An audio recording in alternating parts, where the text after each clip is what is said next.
All right, guys. Thank you for joining today. This is Alex from Namely. We've got some really exciting content brought to you by Namely and Jobvite. We're going to be talking today about recrafting your employer brand for 2018.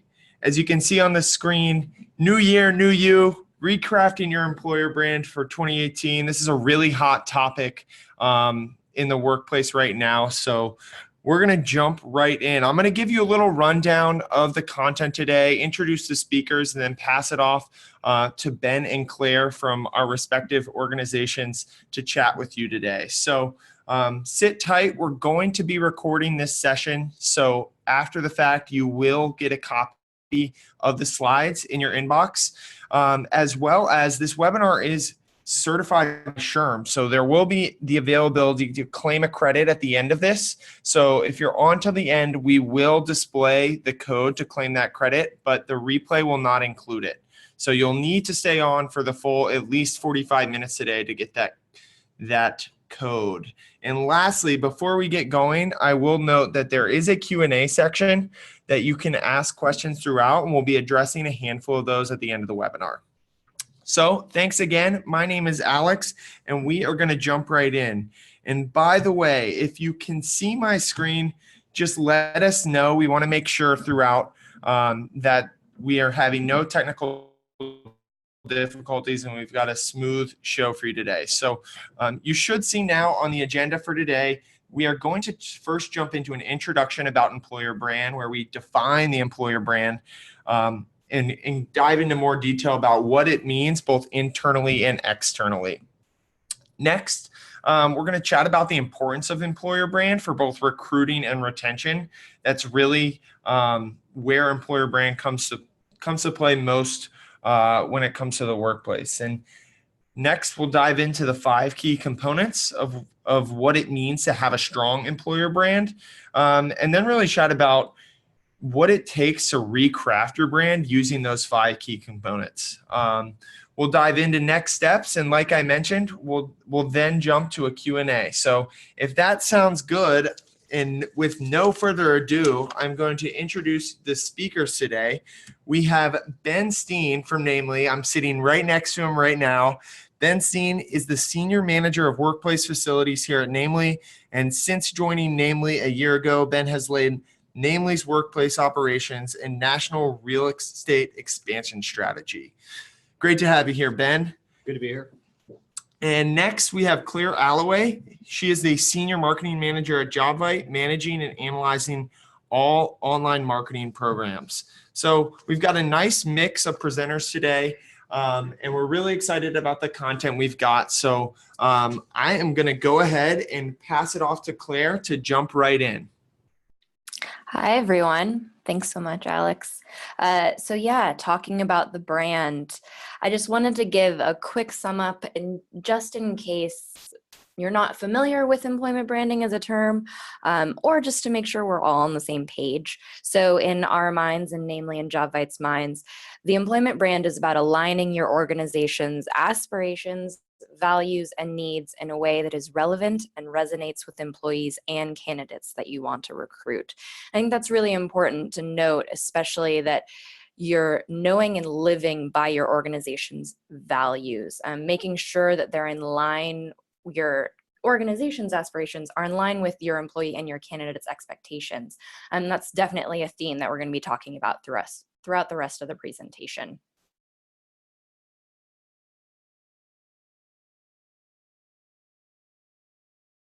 Is this on? Yeah. All right, so we begin here with a great quote from Jeff Bezos, CEO of Amazon.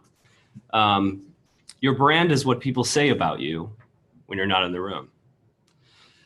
Branding is very, very critical for companies, and your company is going to develop an employer brand, whether or not you want, and people are making decisions about you, whether or not you like it.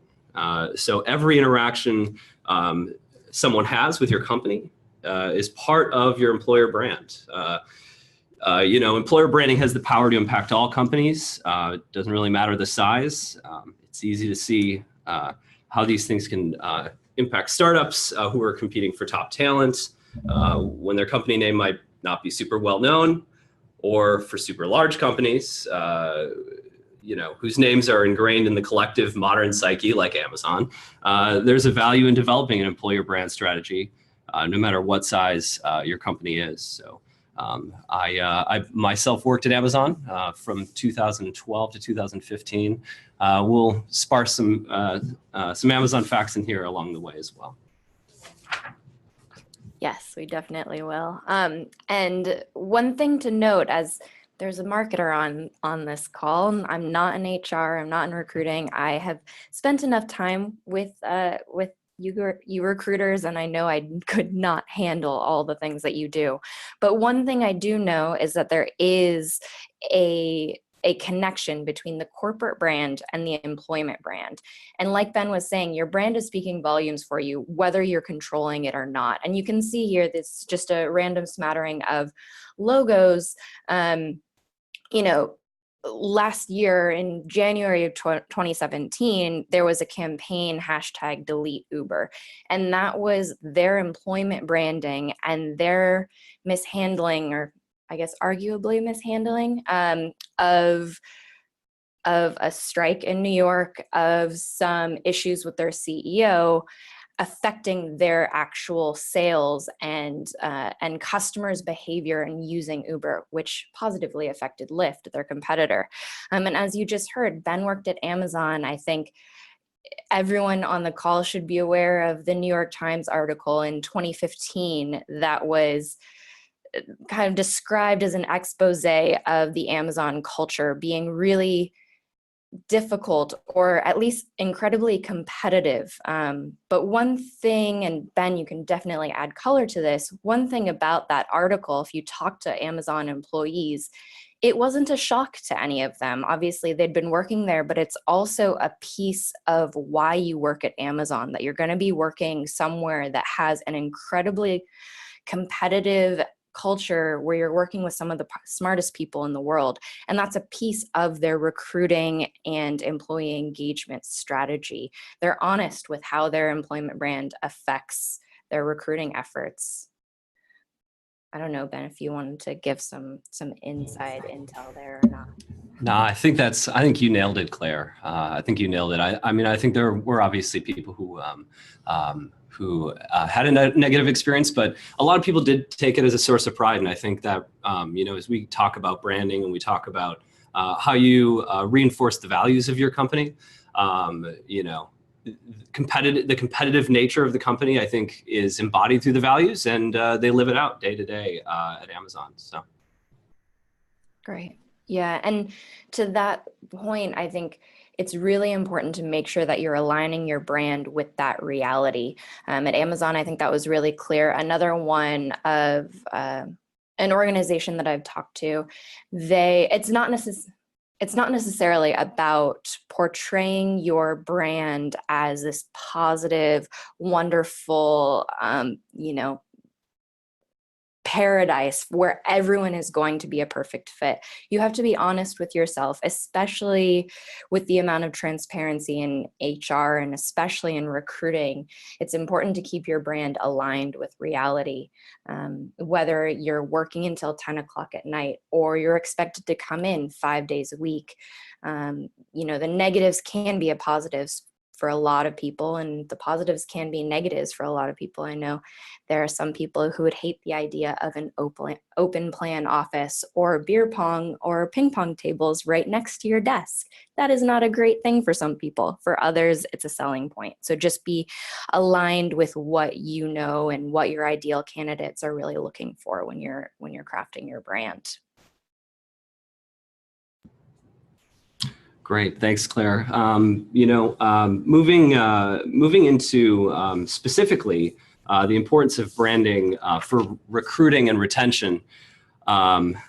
This is something that's true. I think a lot of people, recruiters and HR professionals alike, sort of live this. The first slide here says 84% of job seekers say the reputation of a company.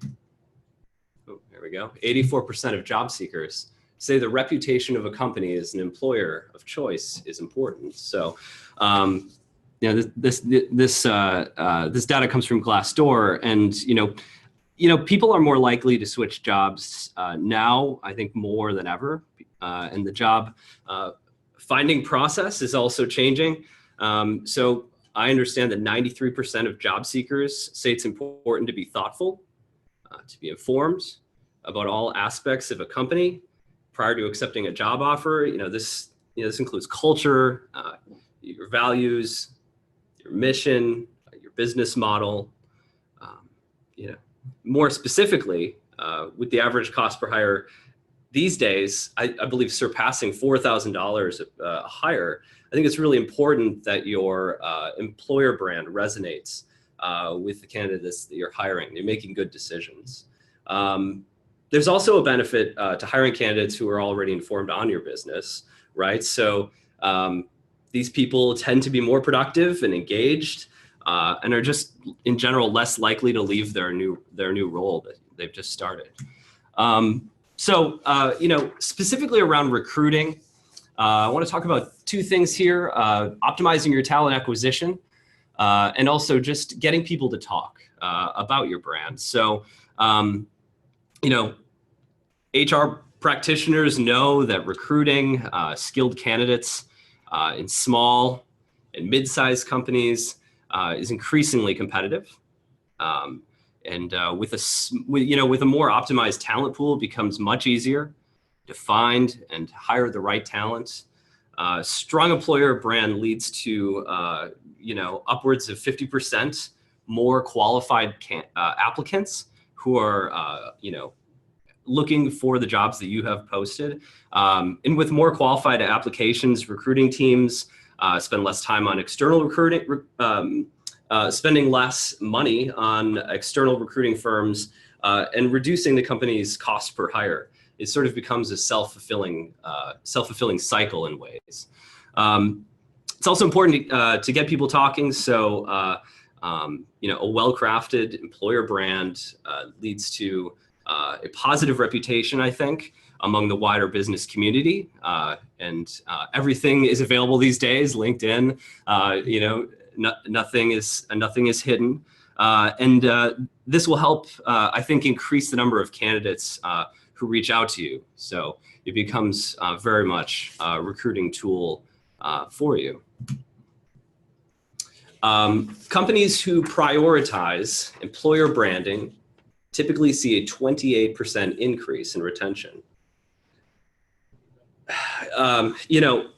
It's a tight labor market. Employers are looking at ways to keep the employees they have.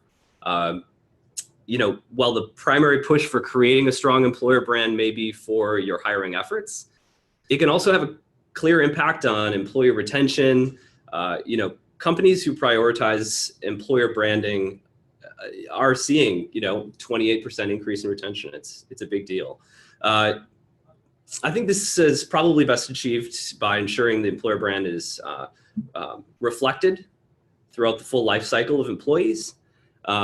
So, for example, if one of your values is to help and develop and grow your employees, you want to make sure they have ample opportunity to advance their skills across the company. And specifically touching here on retention, you want to unite your employee and your employer interest. You want to get those two things in harmony. And you want to establish a foundation for growth. So specifically, uniting the interests of employees and employers this is super key to being a successful company. And employers want businesses to be successful, and employees want to push their career forward. So sometimes these interests, I think, don't always align, but a strong employer brand strategy can really tie them together. So happy and engaged employees drive innovation, they drive productivity, which in turn contributes to the success of the business, really. So, building an employee-centric culture that focuses on making quality hires, developing top talent goes hand in hand, I think, with an appealing employer brand. And then likewise, just kind of touching on foundation, building foundation for growth.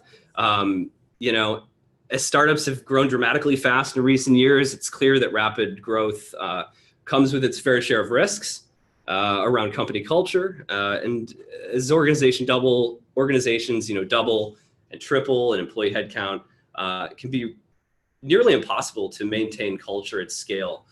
This is something we've dealt with, very much so, namely too, over the last 6 years as we move from being a startup to being a mid-sized company and beyond. You want to prioritize your employer brand early on. You want to get buy-in, and this will really be a guidepost for your HR teams to maintain a great work environment, even though you're going to experience what can sometimes be painful high growth periods of time.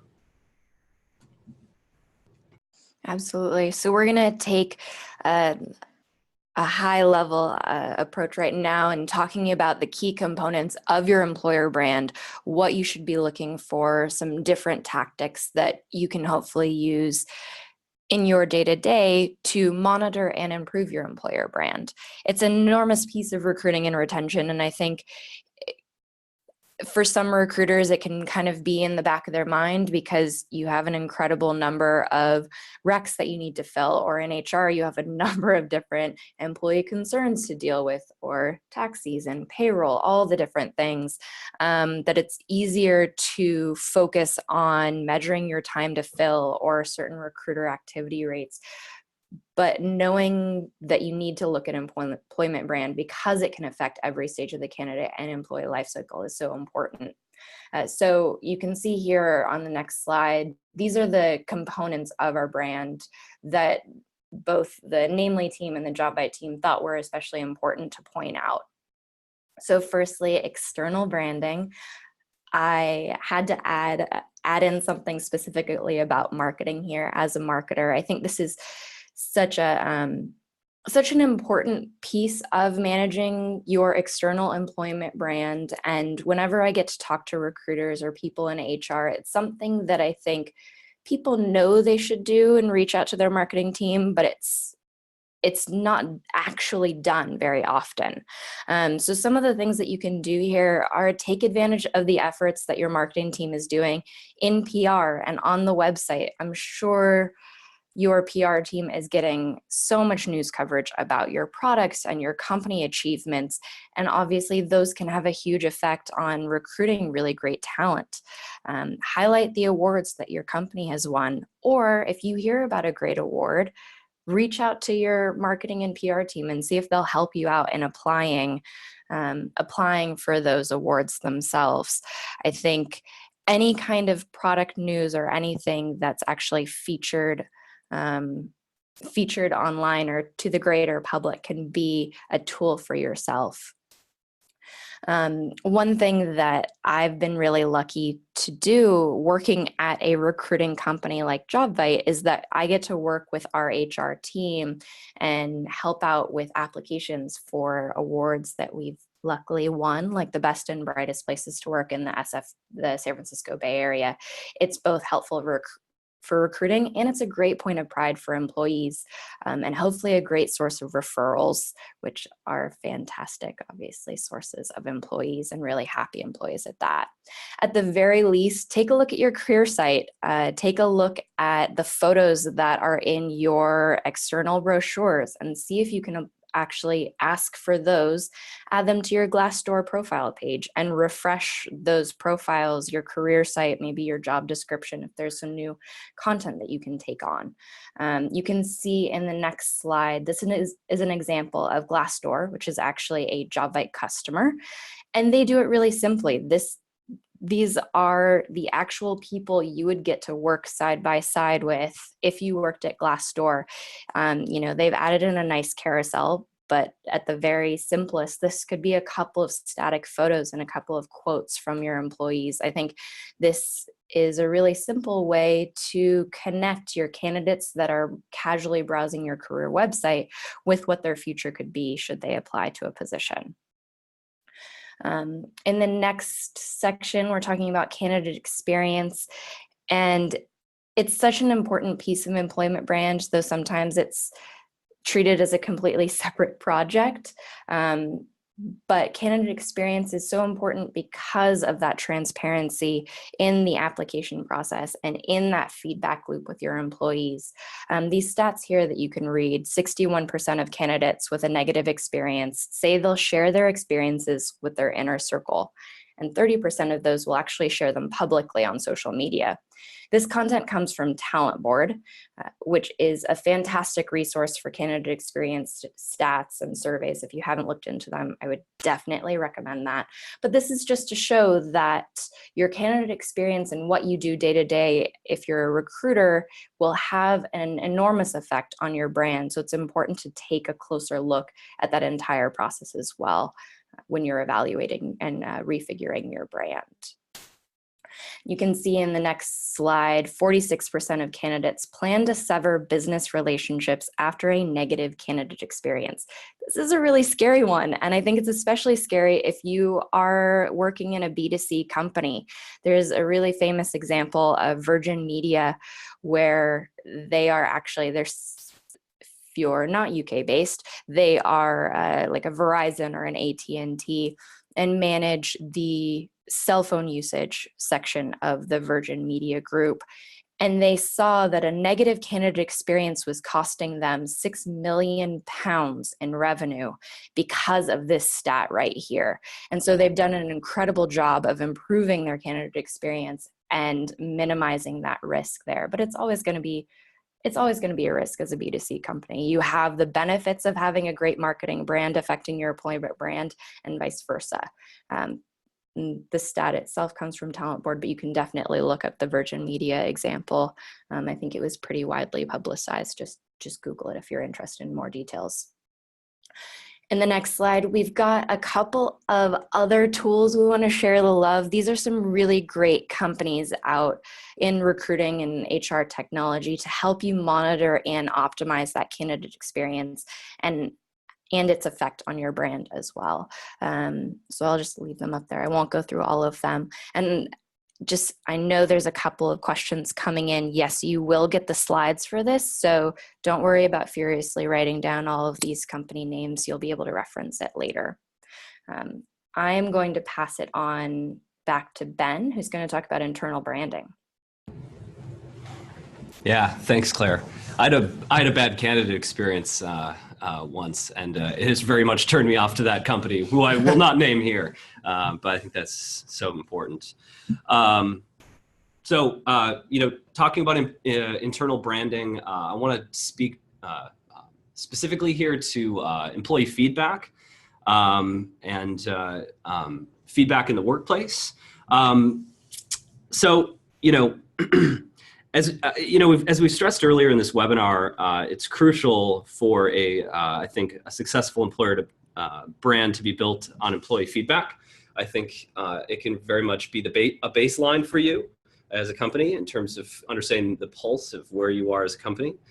There are a few things that you can try that really help to optimize gathering that employee feedback. So just a couple, at Namely here, we send out 4 surveys a year. Eric Knutson, he does HR data for us. He's a PhD candidate, incredible to have on the team. And he really hones in the questions that we send out quarterly. So we send out 2 large surveys a year, and then 2 shorter surveys a year that are a little more palatable, a little bit shorter. And, Eric is really good about the consistency of the surveys, making sure that when we ask the questions, we ask them in the same way each time, so that the qualitative data that we get from employees' feedback is standard. And then just bringing that consistency of having it be quarterly, I think, has been really important for us too. But I know, we often hear from clients here at Namely, that offices that certain companies are sort of surveyed out. That even if you are sending out really optimized surveys, they can get repetitive. totally understand that. So there are, other ways that you can gather feedback. Could be, focus groups. Could be one-on-one with your people teams. Could be, you could have various feedback events that are in person. Namely, a couple of quick examples that we use. We recently put in chalkboards in our kitchens for kitchen requests. And it's been a great way to not necessarily send out survey after survey after survey, but just give people the opportunity in passing, and as they think of it, to put the thing that they'd like to see in the kitchen. Our recruiting team recently did a cookie dough event where they went around the office. They gave this cookie dough ice cream to everybody and gathered feedback from everybody on why they joined Namely. So it's just a really easy way, really fun way to get people's feedback on that. And my boss, the CPO, and another senior leader, every Wednesday they go out with a cross section of the employees here at Namely. And it's just been a great way for our senior leadership to get in front of employees, hear from them, and then vice versa. In terms of infusing your mission and brand into all of your communications, just a few things to say about that. You want to make sure your values and your employer brand are, threaded into every facet of the employee experience. So, find ways to infuse your values into internal communication. A few things to do here, all hands meetings monthly where we get the entire company together, reinforce values there. We display them on TVs we have around the office, in communal spaces, and then we had a big, we fused our holiday party last November with celebrating 1,000 clients, but also to announce our new values that we have at Namely. So building excitement around that, and then quickly following it with some t-shirts and some stickers. There are inexpensive things. I think stickers are a great one. If you've got a great message, stickers are great because they're inexpensive, and people look at them every day. Just finding ways to get in front of people so that they stick and they become part of our daily conversation. One thing we're spearheading at this very moment is I'm in the process of hiring local muralists to come into our office and put art and murals on our wall that embody our Namely values, but not necessarily just in typeface, not to just put them up, but to actually take a little bit of an artful approach to it, so that it doesn't necessarily bang people in the head every day with the values, but they sort of gracefully become a part of your culture. It's also really important that you have that when it comes to communications, that you really have your CEO on board, that you have your senior leadership on board. We are very lucky to have that here. If you don't, I think there's a lot of different ways to approach it, and getting buy-in as an HR team from your senior leadership, and I would recommend tapping your network, people that you know, and similar type jobs, and maybe success they've had around that. Speaking specifically around keeping employees happy, just happy employees, I want to talk about values over amenities, values coming first. Values are super important to recruiting. You want to build your values into recruiting, into performance, into your workplace. So there's a couple ways to look at this. A lot of people think of the amenities that they offer inside of their office being tied to their values, but there are some interesting counterexamples of this. So going back to Amazon, one of the interesting things is that one of the 11 values that Amazon has is frugality. Around frugality, one thing that's really interesting at the time that I was working for the company is that in the kitchens, you'd walk in, here's this big tech company, you're expecting, any kind of snack you can imagine, but you walk in and you've got water, you've got hot water for tea, you've got tea, and you've got coffee. And if the coffee runs out, employees have to brew it.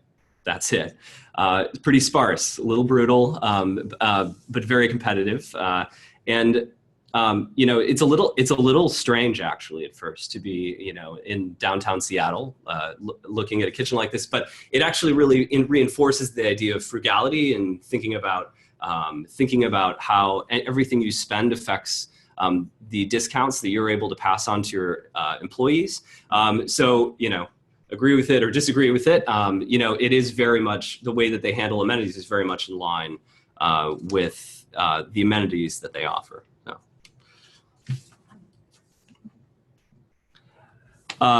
Also, going back to recruiting, your employees are your number one differentiation in recruiting. So, happy employees are the lifeblood of your brand. They live it day in and day out. And they're not only a source of employee referrals like we talked about, but they're recruiters in their own right. So, we were just pulling these numbers.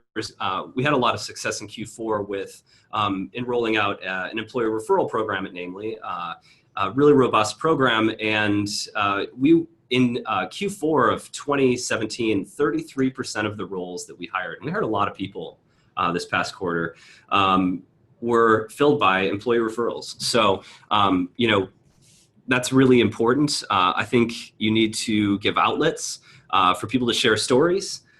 Could be career sites, Glassdoor reviews, company blog, their site, Facebook, their friends. Thinking about what people will say when you ask them, why do you work here? Building that into your culture. And lastly here, I just want to talk about a sense of place, exemplifying your values in the office. Everyone's a little bit different. At Amazon, it was an open office, but you had cube walls, so they went just above your head, so that you could stand up, communicate with the people around you, but then you could also sit down and focus. I've worked for law firms and architecture firms, and you need to have more of an individuals have offices, kind of a setup. That's really important to your business. As an HR company, we've decided to go with an open format in our office. So I'm just going to kind of speak to that briefly because that's kind of what we do. We think about it as a way to engage and keep our employees engaged in their physical workplaces. So first and foremost, for me, the biggest thing is making people comfortable. So everybody handles this a little differently. It's going to really depend on the company. But we provide sit-stand desks to all of our employees. I think that there's a lot of science around it, and it's a really good thing to offer. Beyond that, not necessarily offering everything, but if people come in with doctors' recommendations or notes, always honoring those, and so making sure that people have a comfortable, safe place to work. It's very important. We also have an open floor format, so we go for transparency, we go for openness. All of our conference rooms. Every single room in this place, Namely, is glass walled, so you can see into it, with the exception of just basically wellness rooms and restrooms and, maybe a check printing room. So it's really, we'll go for a very open office format. And I think for us, embodies the value of openness and transparency. Claire, I'm gonna kick it back to you. Thanks so much. And yeah, I love that both Namely and Jobvite, being in recruiting and HR, there's such an old stereotype about being more of a closed off environment where people are afraid to go to HR, and yet both of us are really transparent. We all have open plans and glass windows around our meeting. I'm having people walk by this meeting room right now and wave and distract me. But it's really nice to hear that there's a forward movement there, and making sure that HR and recruiting is open, not only in the branding side of things, but actually in the practical day-to-day side of the business. But yes, I am going to move on to next steps. These are hopefully some more tactical applications of what we've been talking about in today's presentation already. Starting off right away in external and internal branding, one of the things that you should absolutely do if you're not doing already is reviewing those pages, those Glassdoor and other review site pages. I know Indeed is getting a little bit more into this as well. And publicly responding. It's really important, whether it's positive and negative. Try not to just respond on negative responses. If you have some on Glassdoor, try and have a mix, because you're encouraging a conversation, good and bad, because you want to make sure that you're aligning that brand with reality again, that we mentioned at the top of the hour.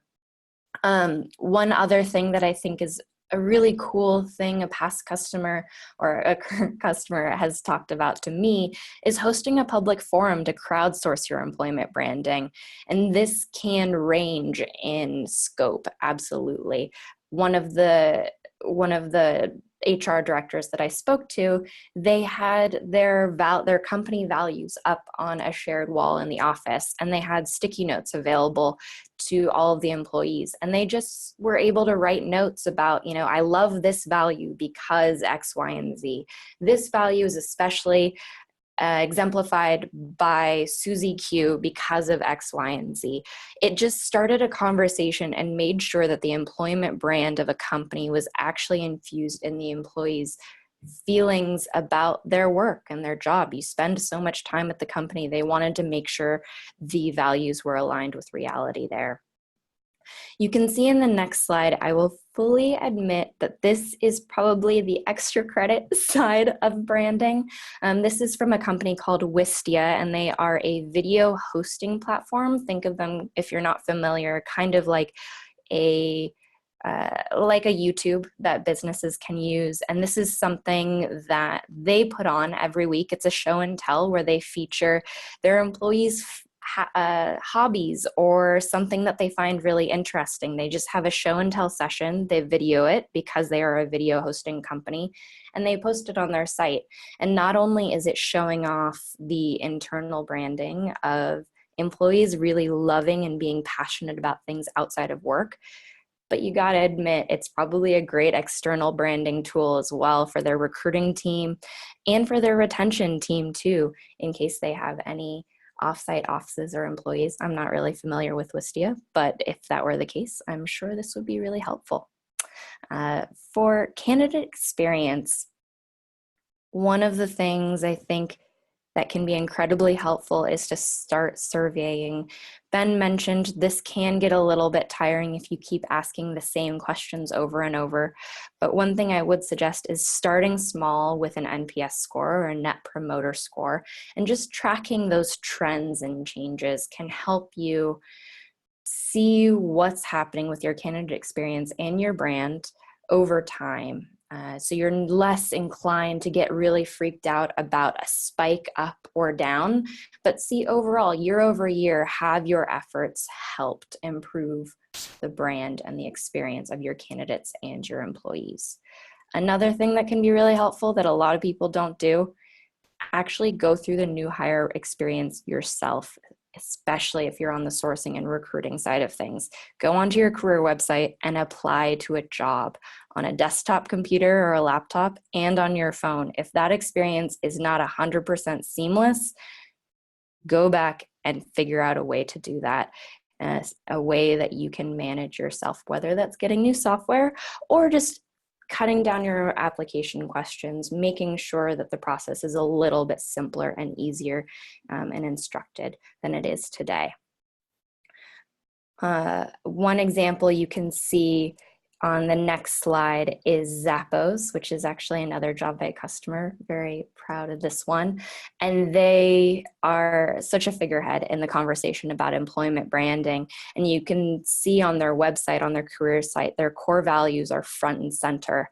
And one of the things that they do in making sure that their values are integrated throughout their entire recruiting process is they actually have a 72-hour SLA or a service level agreement to get back to every applicant personally about their application status. And you can imagine Zappos has a good number of applications to go through, but they've committed to that. And that's just them committing to their brand, which I think is really important. I'm not saying that you guys need to commit to a 72-hour policy, but just that they're taking that extra effort to make sure that there's a conversation there.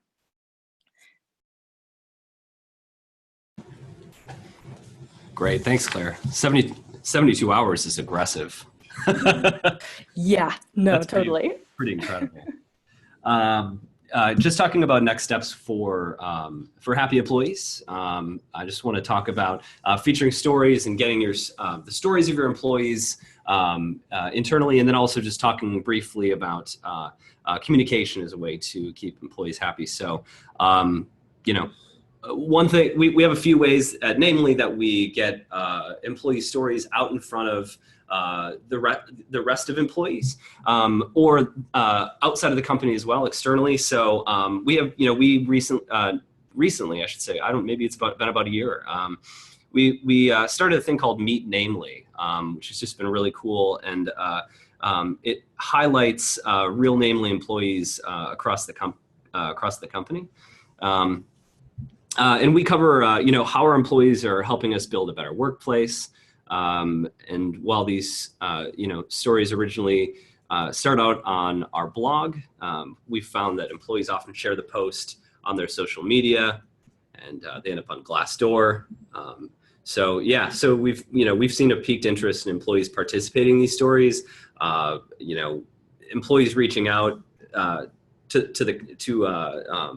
to our content team to have them featured on a regular basis. So I think there's a lot of excitement around it. I mean, profiling people, Humans of New York. I mean, there's just a lot of really great examples of this out there. And then also just briefly touching on communication, I think it's really important to have especially when you have changes in your organization, it's really important to have good communication. And one of the ways that I think you can do that is to have a good communication strategy from senior leadership to your managers, so that if there is some big change happening and certain teams can be, there can be a process and a plan for notifying different groups by making sure that certain managers have an opportunity to kind of socialize it with their team before it's announced. And employees feel really engaged when they experience it, change that way. Also, just talking about next steps around reviewing and revising. As you look to recraft your employer brand strategy this year, there are a couple steps that you can take to ensure that you're setting up a solid strategy. So you want to do a few things. Among them, I think it's important to stay relevant. You want to make sure that your employee engagement surveys reflect your employer brand, that they're consistent, and that if you notice significant changes in employee mindset or opinion through those surveys, I think it's important that you take the time to look at your brand as a whole. They're usually warning signs. Researching your competition, right? Like, you don't have to reinvent the wheel. What are your competitors doing around their employer brand? And is there, something you can offer to compete with that? And I think also you just take a chance. As long as there's thoughtfulness going into it, I think if something might work, don't be afraid to try it. New platform, new images, new messaging. All these things can really be incorporated into putting a better image and a great brand out there.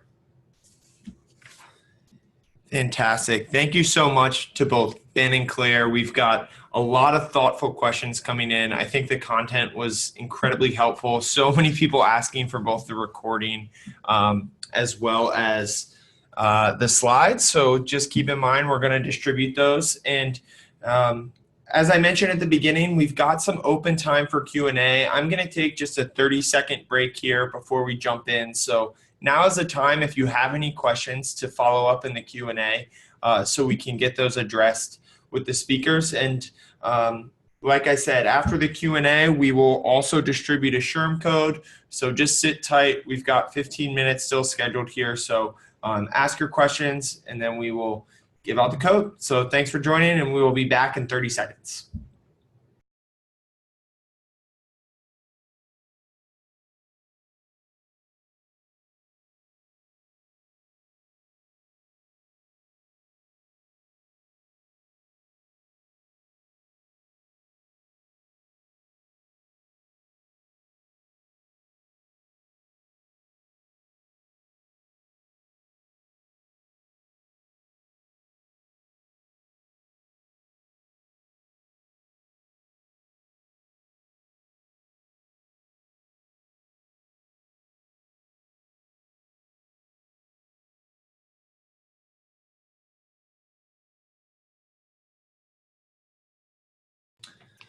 All right, great. So I'm going to start first with a question that came in, and this one's more about recruiting. So I'm gonna lean on Ben for this one. And the question reads: with candidate recruitment becoming more and more competitive, how can companies ensure that their internal brand stands out during the recruitment process? Yeah, I think it's a great question. I'm not I'm not a recruiter by trade necessarily, but managing office functions and anybody's experience as they walk in. I think there's a few things. So first impressions are important. I think first impressions are important. I think the things like kindness and thoughtfulness go into, I think little touches from the hiring manager can be really important too. If there's a way to drive that. I remember interviewing for a job once where I walked in or halfway through the interview process, I was interviewing from out of state, and the hiring manager just popped in. I'd never met him in person before, and he brought me a sparkling water, just assuming that I would love a Pret sparkling water. And it was just really sweet, and it left a really great impression on me. I think, just a really crisp recruiting process is important. So, you want to avoid things like having candidates sit in rooms for a long time, empty rooms, anything that looks there isn't a lot of organization to it. I think candidates can find that as telling. So I think that's really, really important. And I think if there's a way to, I think, going back to installing things in your office that, lovingly and sort of embody your values in some way or another. I realize it's a little vague, but I'm thinking about specifically around if you can make your values visible, unconsciously visible to people when they walk in. Awesome. Yeah. One thing I would add there, I think those are some fantastic ideas, especially for the physical space. One thing that I've found a lot of people, when you ask yourself or when you ask your employees, why do you work here? Why do you still work here? It's typically the answer is my coworkers. And I think it's true. People leave a job because of your manager. You stay at a job because of your manager. Those are the things that make people stay, make people join a company. So take advantage of that. Everyone has coworkers, or most people do. There probably aren't people on here with one-person businesses. So take advantage of that. Tell their stories. Make sure that those are front and center when you have your receptionist is smiling. And yeah, exactly. Asks them if they want a sparkling water or flat water, or make sure that your application or career site has some really great stories or quotes. If you have some success stories or rock stars that you want to feature, make sure those are prominent, because they are your employment brand and they are your internal brand. And so it's just a matter of featuring them to make sure everyone knows about them. Cool. Thanks, Claire. I have one more question that I think is relevant, especially to the work that Ben's done, and just in general where the workplace is headed to more of a remote workforce. And I've seen many questions roll in about this. And one attendee asked, any suggestions for building an employment brand for remote workforce? And I'd love for both of you to chime in here because I think it's a really hot topic. Yeah, that's a really great question. And just to set the stage a little bit, I Progressive, Verizon, a lot of colleagues of mine at other companies are moving to a model where they have more and more people working from home as a way to save on real estate. So Verizon in New York City here, they've actually cut down their real estate footprint by 60% by asking their employees to work from home 2 days a week. And then they go to more of a mobile hoteling style seating structure where you actually, put in a request for that seat that day. I've never actually done it myself. But I think in general we're headed that direction. There's less and less reason, at least it seems to be less and less reason to be in the office. So I think in terms of building your brand, I mean, what you don't have at that point is a physical workplace to lean into. You really are going to have to lean into technology in some way.